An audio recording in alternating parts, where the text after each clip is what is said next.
So the full-time whistle has just blown in the pre-season game between Melbourne Victory and Manchester United. 4-1 the win in the end, but I'll be honest, I feel like that scoreline very much flattered Manchester United. It was quite clear that by the end of the game, Melbourne Victory were sort of dead on their legs, and we had obviously changed our entire team for the second half. So the fresher players were doing the damage in the back end of that one, which is how we got over the line. But to be honest, the conversation really needs to be about the first half, where our first team went up against their first team. And it really just was a case of same old against a team that sits back. We don't really have enough creativity to break them down. It was just slow, passive. It was possession. It's what Ten Hag wants. He wants to be more controlling of possession. We had something like 75% possession in that first half. But it was still backwards and sideways passes. Fred sort of getting on the ball, not doing anything. Bruno dropping in, but again, not really creating anything. Elanga couldn't get on the ball at all. Martial struggled to get on the ball other than the very last minute of the half when he got his goal. The only real sort of like positives from that first half was the right-hand side with Sancho and Dalot. I thought Sancho was probably man of the match.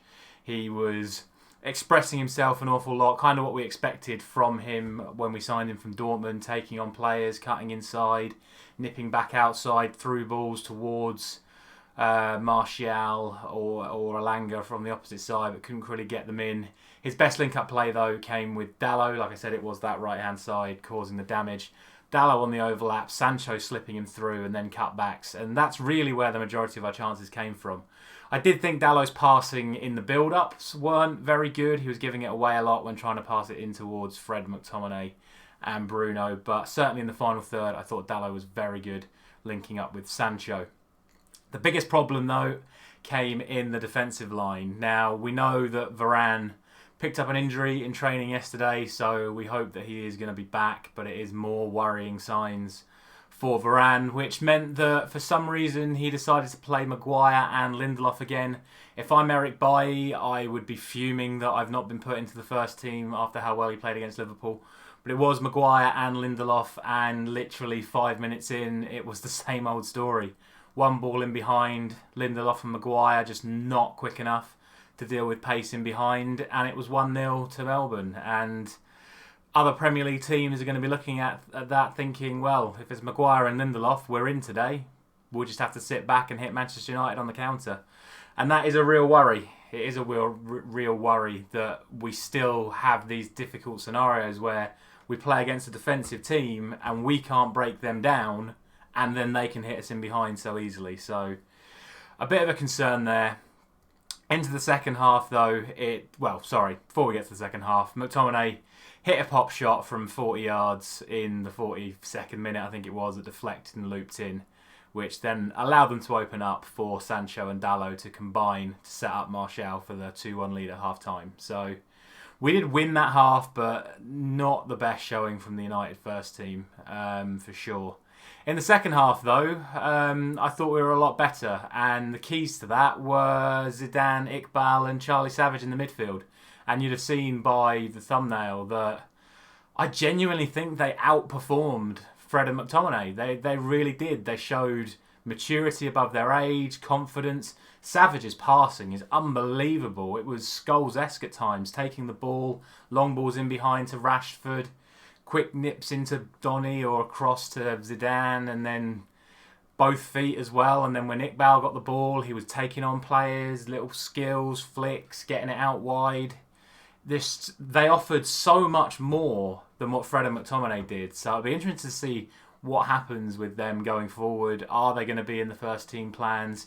Obviously, Frankie de Jong looks like it could now be happening. We've still got Eriksen to come into this side. But really, really impressed with the youngsters, and because of them, we were able to get the 2 goals in the end with their creativity. Yes, like I said, it was a tiring Melbourne team towards the end, but those chances came from there. And finally, I have to mention Eric Bailly once again, because it was his pace that stopped the Melbourne balls in behind in the second half. Honestly, if he doesn't start the next game against Crystal Palace, that just tells me that he has no future at Manchester United and we're not interested in holding on to him. But so far for me, Eric Bailly has been the player of pre-season. He intercepted, beat 2 players, and then slipped Rashford in for the third. So, again, he showed his qualities.